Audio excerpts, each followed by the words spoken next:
পর্যায়ে বক্তব্য রাখবেন ইসলামী আন্দোলন বাংলাদেশ রাজশাহী বিভাগীয় কেন্দ্রীয় সাংগঠনিক সম্পাদক মুফতি শেখ মোহাম্মদ নুরুন নবী। বক্তব্য রাখছেন মুফতি শেখ মোহাম্মদ নুরুন নবী। আসসালামু আলাইকুম ওয়া রাহমাতুল্লাহি ওয়া বারাকাতুহু।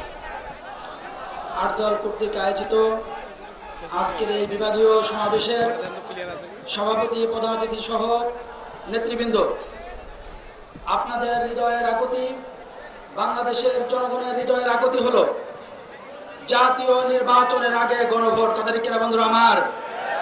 কিন্তু একটা দল এই নির্বাচনের আগে, ন্যাশনাল নির্বাচনের আগে গণভোট দিতে ভয় পায়। কথা ঠিক কিনা বন্ধুরা আমার?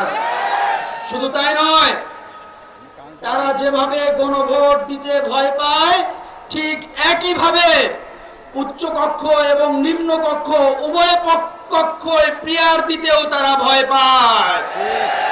তাদের এই ভয়ের আরেকটা মেডিসিন আমাদের কাছে আছে, সেটা হলো পুরো বাংলাদেশের তাওহীদি জনতা, ইসলাম প্রেমিক, দেশ প্রেমিক সকল সংগঠন যখন এক হয়েছে, এই এক হওয়ার কারণেও তাদের পরাজয় নিশ্চিত নিশ্চিত নিশ্চিত। অতএব প্রিয় ভাইরা আমার, আট দলের নেতৃবৃন্দ এক হয়েছে, আপনারাও মাঠে ময়দানে আছেন।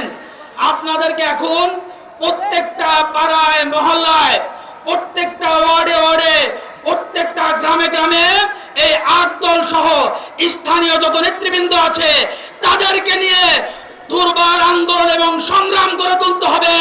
আগামীর বাংলাদেশ হবে ইসলাম দেশপ্রেমিক নাগরিকদের বাংলাদেশ।